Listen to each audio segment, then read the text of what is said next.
Independent grind powered by Tech Nine. Yeah, so we're here with Brady Watt, not to be confused with the wrestler Brady Wyatt. I know you're from Boston, so give me your thoughts on the Kyrie trade. Dude, who knows, man? Who knows? I mean, I'm sad to see Isaiah Thomas leave. But yeah, you never know, man. It's an exciting team either way. It's a young team, so I hope either way we pull it together. So I was sad to see him go. Yeah, well, I'm a Wizards fan, so I kind of hate both guys.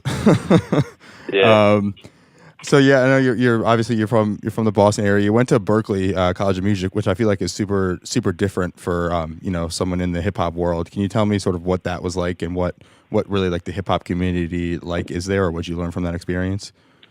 Yeah, so I mean, man, my whole life mission was like bass. I just studied bass and was trying to be the best bass player in the world. Up until. I mean, shit, that's still my goal, man. But it was dope to just I just focused on music for like most of my life. And then I started focusing on producing when I was about 20. So my vocabulary in that world is very strong. I'm glad that I developed that side of my brain, then got into like all the nitpicking and the production shit, the compressors and the EQ and all that. It was great, man. I mean, Berkeley's, one of the best music schools in the world. I studied with a lot of cats that, like, literally best on the planet. Matt Garrison, son of Jimmy Garrison, who's Coltrane's bass player, Anthony Vitti, Oscar Stagnaro, who's probably one of the most foremost Latin jazz bass players in the world. Just got a great education, man. It was awesome. And you know what? There was a lot of hip hop stuff happening there. I was in all kinds of hip hop ensembles, and I mean, there's classes like hip hop bass 1, hip hop bass 2, hip hop bass 3. So they're pretty hip. They're pretty hip to all that. Dilla, Primo. I mean, they definitely. Did you have a vision? Together. Did you have a vision? Like, did you know what you wanted to do after, or were you just gonna I'm gonna take these tools and then try to make it work? Or did you I want to be a session player, I want to be a producer? What was sort of your vision coming out of Berkeley?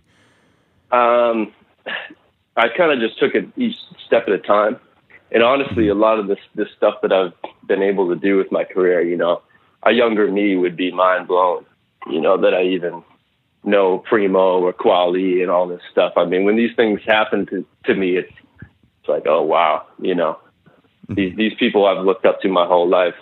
I'd say that as I got better at bass, I started, zeroing in on like what my lane would be. And my goal was definitely to be like a session player, up until when I started producing. Then I'm like, I'm gonna do both. But I solidified myself as a session player before people started knowing I was a producer. So I was making beats this whole time, but in New York, I was just more known as, the bass player from playing on all these records and working with producers and stuff. Yeah, I was gonna actually bring that up next. Once you graduated, you kind of made the move to New York. What was your first big break when you got there?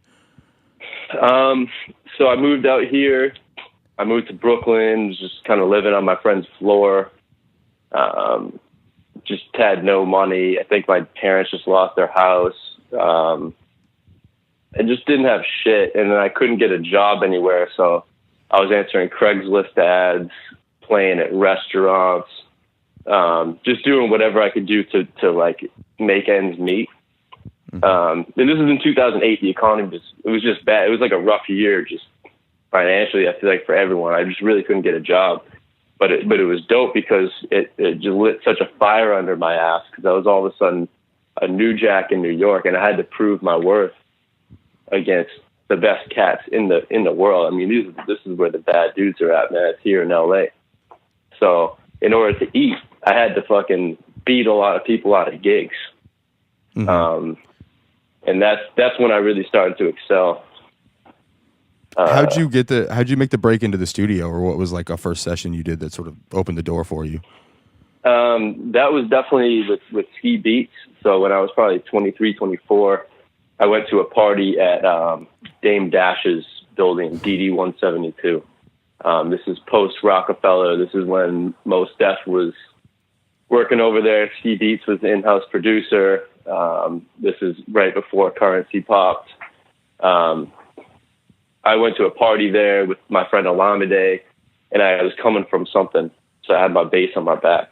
My bass is just always on me because in New York, and any day I'll do multiple sessions or shows or whatever. I always get a bass on my back. I'll be in the club with that shit, you know. It's kind of annoying at times, but it is what it is. So I just went to a party there, and Ski was in there making a beat, and Mos Def was in there, Yassine Bey now.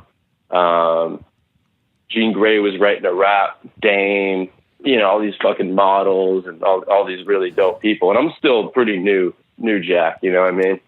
But I went in there, and Ski turned around and was like, yo, you any good on that thing? And I was like, fuck yeah, I am. So I busted it out, plugged directly into his MP, which is what he was using at the time, and just laced whatever beat he was making. Everyone went crazy. I was showing off.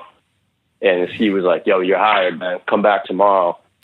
So then the next day I went back and recorded all of Pilot Talk 1 by Currency, and then recorded a ton of like Mos Def tracks. A few of them haven't come out, but a bunch of them did. He just hit record on me all day. And then since then, I mean, after that, the next couple of years, we went on a wild ride. We toured all over, brought me, you know, overseas to Japan for the first time, set up the band The Senseis, just did a shit ton of records, and the whole time I was sort of his like right hand man musically, similar to like Mike Dean to Kanye or something like that. I was just involved in everything that he was doing during that time period. I was Dame's musical director. Were you big into rap music, hip hop at the time, or was that just something you fell into place? Oh no, I was into hip hop since I was like 8. I've been a hip hop head. Before I even, you know, way before I even got into jazz or punk or any other phase that I went through. So it was always sort of the idea, you know what I mean? It was like, no, I'm going to like do this shit with hip hop and jazz. You know, that was the goal. Were like a huge hip hop head and stuff. I mean, and that must have happened like so fast. When did it kind of hit you that you're like, holy shit, like I'm overseas with Skibeatz, like, and like I'm creating music, and like when did it kind of set in for you that this was like a reality? It was crazy. I remember the next day I woke up and I was like, did that even happen last night? Like, what the fuck happened last night? You know, I hadn't just to even know these people or to shake Mos Def's hand, you know, was crazy. And then, yeah, it happened real quick. And all of a sudden my resume went from 0 to like, oh, I'm on all these huge records. And like I can now say I played with Mos Def. I can say I'm working with Jay Electronica. At the time, Currency wasn't even big. So I was like, you know, this music is dope. This guy's great, you know. Yeah, it was life-changing for sure. That's for sure. And then everyone started hiring me for gigs, of course. I'm like, oh, now you guys want me. Now that I got some shit going on, you guys would put me on any gigs before. You know, were you but like at all? After that, I had enough clout to start like working in New York and, you know, doing a lot of other stuff. Definitely. When you were in there and you saw like Mos and you pulled out your bass, were you nervous or were you ready? Like, what was going through your mind when he was like, "Yo, like plug that in"? Dude, I was ready, man. I just wanted to get on, man. You know, I was grinding every day, and like I knew I was really good at what I did. And I was like, yeah, I get like a different type of energy before I go on stage or record, and it's not a nervous. It's like I'm going into a fight, you know. Especially with hip hop, like you got to have a certain intention in your mind, even when you're recording, to give the music like fire. You know what I mean? It just translates. So I get hyped, man. Definitely. I get hyped. When did you get linked up with Primo? So I met Preem from I met him probably 4 or 5 years ago.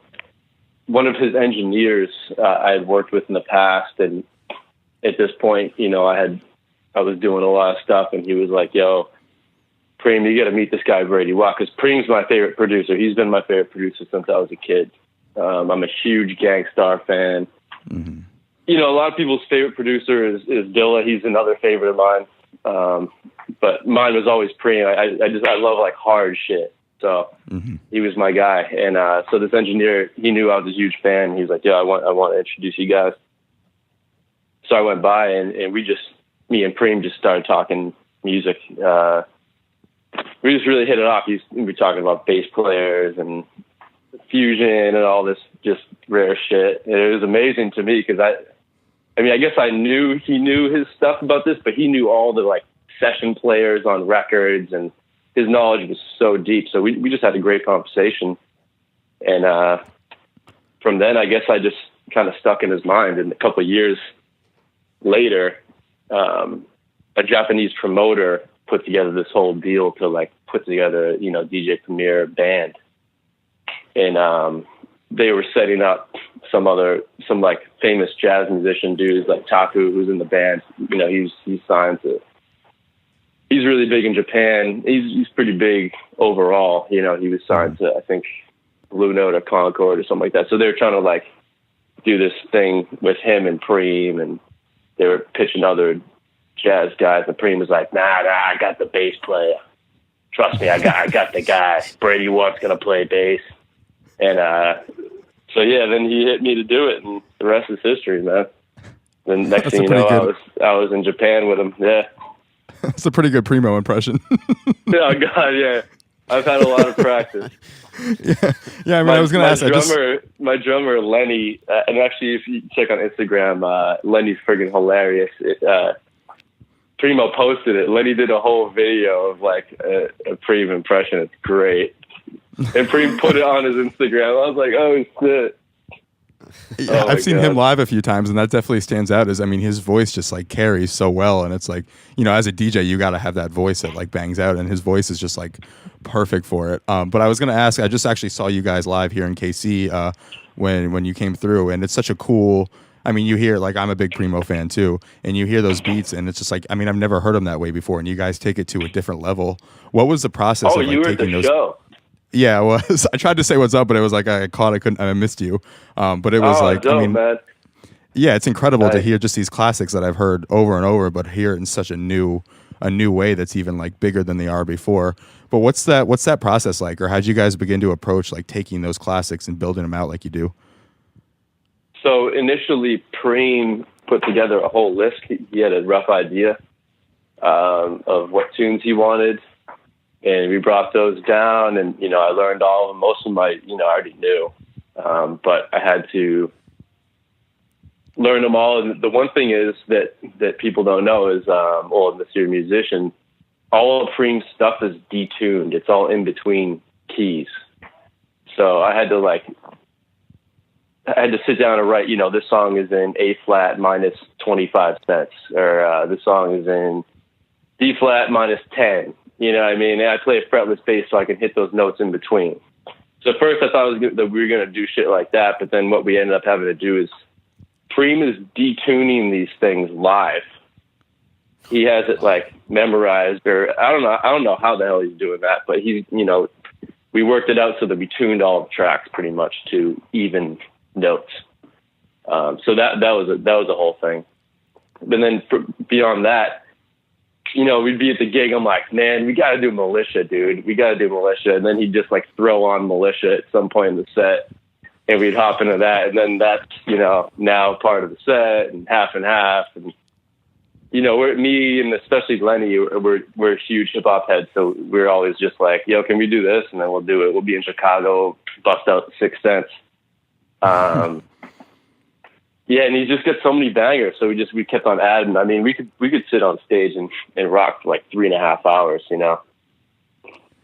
Is there a pressure that comes with that? Because I know like you're such a fan, and like the hip hop's such like, you know, the history. Like if you're gonna do that, you got to do it right. Like, do you feel, or maybe it's like now you're just so into it that it's not even. But in the beginning, did you feel like a lot of pressure to get this right? Because it's like, holy shit, like I can't mess these beats up. These are classics. Definitely. I'm very conscious of how I play them. I'm conscious of not overplaying. And me and Lenny are on the same page. He's a purist like myself. You know, of course, we stretch out on some tunes, but for the most part, we try to like really nail how they're made, like the kick patterns, the the bass patterns are true to the originals. And yeah, man, we definitely want to do it right, because there's a bunch of people doing live hip hop, but I think that we're kind of approaching it different. The sound is different. Yeah, I think it's a lot of times it's either like a DJ or a live band, but you guys like really bring in both, and I think it's like such an interesting, especially with the classics that are played. Like it's a really like unique approach, unique set, like unique vision. And I know you guys recently did a Tiny Desk concert, which like I'm sure brought a lot of attention. What was that? What was that experience like? Because those are really awesome to watch. Yeah, we had to deconstruct the set a lot for like clearance and stuff like that. Like we couldn't use certain people's verses. Oh shit. So yeah, we had to kind of reconstruct that, but man, it was great, and it takes a lot of discipline to play quiet. So, if for instance, if you see the Anderson .Paak one, mm-hmm. that's when I was like, yo, these dudes are nice, because playing quiet and like nailing tunes and still having that fire that's a whole nother skill. So we went into it knowing how to approach it, and I think we did a good job, and we just have an air of the vibe is fun, like we're serious, but at the same time we're up there having fun. We love the music, and I feel like when you're doing that, you can't go wrong. Mm-hmm. We've logged a lot of hours together at this point. Definitely. What's the biggest lesson you've learned from Primo, if you can nail down one? Man, there's so friggin' many, man. I've learned so much from that guy. Just as a human, he's a guy. He's got like codes. You know what I mean? Mm-hmm.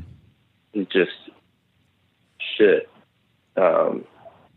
Yeah, I've learned a lot from him as a man. I mean, shit. The other one thing I'll tell you very directly. So I started performing my solo stuff I've been doing it for like a year. And, up until now, I have never had to speak in front of crowds, which is a whole new skill. MCing, crowd control, getting up there with confidence, walking on stage in front of 1,000 people by yourself that's a new thing for me. So I've learned a lot from that. I've definitely absorbed a lot of his strengths talking to crowds, stage shit, man. Yeah, that guy. I've seen him. I opened that whole tour for him, and that was his crash course, dude. I mean, I'm telling you, man, I never thought I'd have to walk on stage by myself. Yeah, I was actually going to ask you. Yeah, I saw you open, and I think it's cool because your sound is like, you obviously have the hip hop stuff down, but your sound was really more experimental. You bring in like pop and like heavy synth stuff, and I thought it was like super dope. Can you sort of describe like what that experience is like? Because obviously people are there to hear Primo beats and like hear like super hip hop heads, but your stuff like really branches out. What was the reaction you got from those like Primo fans? Honestly, I think that like my roots are still in hip hop. What I do isn't really hip hop. I'm trying to do what's next. I'm young. I'm younger generation. So if I'm trying to recreate what these dudes already did, I mean that's not what I'm trying to do. But I feel like it's rooted in something real. It's rooted in hip hop and jazz. So that translates to the older heads, the younger heads, especially. I got a good response, that whole tour. I got a shitload of new fans. And the dope thing is even if they weren't convinced by my set to begin with, I went back out with Primo and Rocks for 3 hours. And after that, then they're definitely like, oh yeah, this dude's dope, That was really good for me. It's not too often openers and then also out with the band. Like, did you have to work up that like stamina or energy? Or like, how do you maintain that throughout the 3 hours you say, or like however long you're on stage for? Man, I've done so many gigs in my life, man, and just I'm going to be on stage all night in New York playing jazz and jam sessions. I mean, my stamina is pretty high at this point, man. Yeah. That wasn't too much of a problem. Yeah, no, that wasn't too bad, actually. Awesome. And I got to ask, because recently there was a video released for it. You played on with Joey Badass with 500 Bends. How'd you get linked up with him? What was that experience like? Man, I've known Joey since probably before he was even 18. I've been playing on his record since back then. Before the money, I'm on like 4 or 5 cuts on that. I'm on his most recent album, American Badass, 500 Bends. So pretty much Static just sends me beats like friggin' every other day, and I'll just record bass on him and send them back to him. He's, all hours of the night, I'll just get, this needs bass, this needs bass. And then I'll wait a couple days and I'll slide him into a session and I'll just run through them. I did a bunch yesterday. Either that or I'll go down there and he'll record me for a while. He cranks out beats. He's the type of dude, he'll do 10 beats in a night. And then I'll just run through them. So then a lot of them end up on Joey Badass records. Yeah, his ethic is insane. How do you figure out which tracks are like getting, like, do you just play them and then you never know what happens and he comes back with a lot of hey, time I'll just I'll look on Twitter and I got a shit ton of mentions and I'm like, oh, something must have came out, How does that work when you're working with these artists? Is there any like royalties involved? Do they just pay you? Like, how does the payment work? Yeah, I mean, it's always different. A lot of time I'll get paid a fee, and I get publishing on everything that I do. Someone told me to do that like back in the day, early on, and even since Ski, I've always just been like, oh yeah, I get this percent, even if it's a small percent. Unless they specifically are like, no, there's no publishing, this is it. That's fine too, case by case. But that's one piece of advice that I give musicians, because that's one of the reasons why I'm able to pay my bills. How'd you even start? Like, did you get your own publishing company, or like how did you even go through? Like you said, I knew I need to do this, but what was that process of getting? Shit, you learn by like losing out on situations, and then you're like, oh, okay, that's what I got to do. You know what I mean? It's going to like bite you in the ass first, and then What was that situation that you learned the hard lesson from? It's not really one particular. It's more so like, an album comes out and then you're like, oh yeah, I should have done that. I should have, worked this out beforehand. And then it's not really anything particular or anyone's fault, even at that. It's kind of on you to like make sure your business is straight. Definitely. Do you have your own management, or you do everything by yourself? I got a manager about a year ago. So I was self-managed all the way through my first album and all that. But Ian is my manager, who's also Pring's manager. Okay. So that's great because we know each other real well. I mean, we toured together we've toured the friggin' world together, and then we're like, okay, cool, let's do this. It was very, very organic.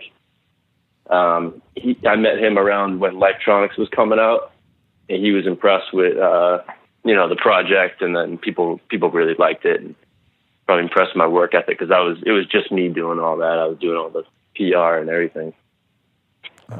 So yeah, he's involved, and now the next one's on the way. Definitely just getting that way more, man. Having a manager is great. Mm-hmm. That, I was especially going to one ask, that actually believes in you. Yeah, I was going to ask you. You just mentioned it, new music. You released you had the Roots Around My Rib Cage and then the Static remix. What do you got on the way? It seems like you're building to something. What's on the way for you? So we get a lot coming out, man. We get more videos, singles, remixes, all just building up till the album.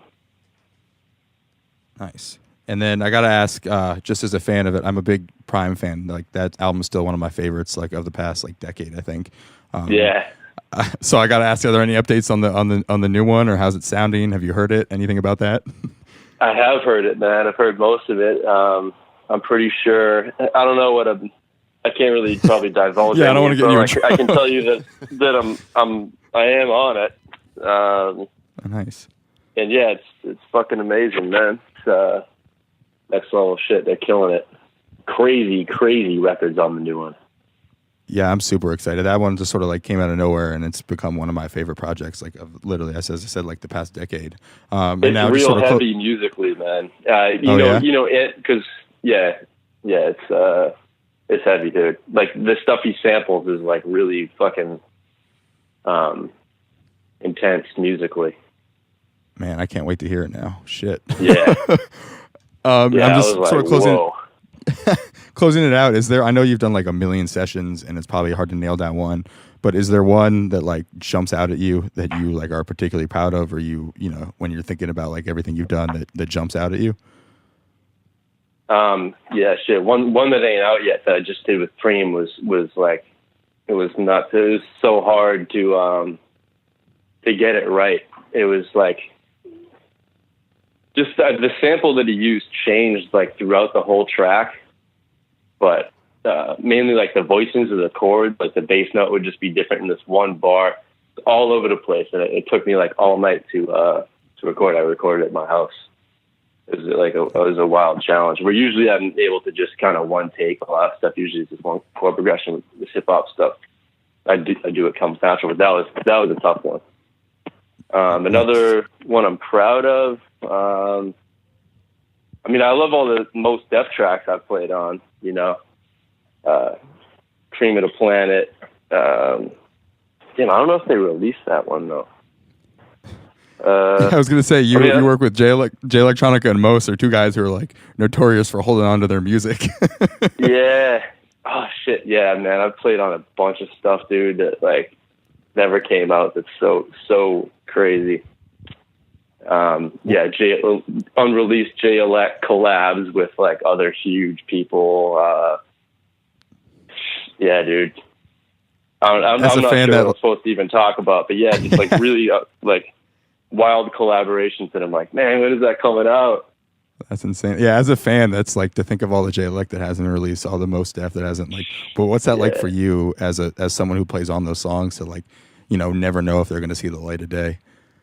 I don't know, man. I mean, I'll keep doing the sessions, man. Hope it comes out. Yeah, I'm a huge Jay Elect fan, dude, and I want him to drop an album. That guy's unbelievable. Yeah, he's crazy. Unreal. he needs to drop that album before I can put him in my top 5. But I think once it drops, he'll find a place there. So yeah, just closing it out. I got like 3 sort of random questions, or rather like 3 favorites of yours. So first up is favorite movie.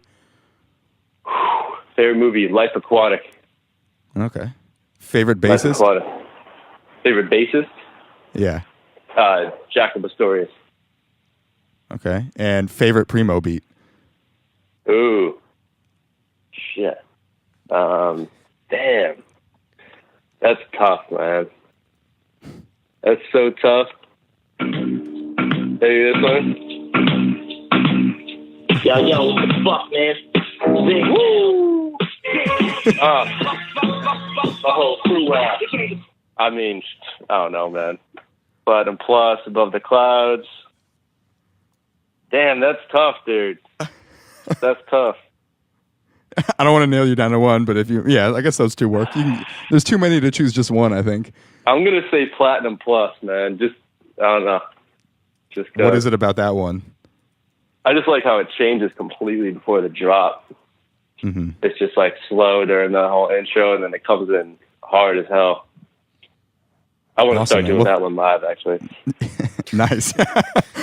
I'm gonna pull that out on them. Sick. Well, we're looking forward to it. And anything else? I guess anything else you got on the pipeline? You know, we talked about new music, but anything else you want to plug or mention so people can be on the lookout for it? Yeah, just everybody make sure to follow me because we're releasing a lot of stuff. Follow me on Spotify, iTunes, IG, so you get the notifications. But we're dropping stuff heavy. A lot of next level material, dope collaborations, dope musicians. Yeah, man, I'm just trying to do what I do best and keep it real musically, carry the torch, you know? Excellent. Man, I'm in here every day. I'm about to start right now. This is the genius, Chris Calico. Cali, baby. Letting you know you're tuned into Tech Nine's Independent Grind on Dash Radio.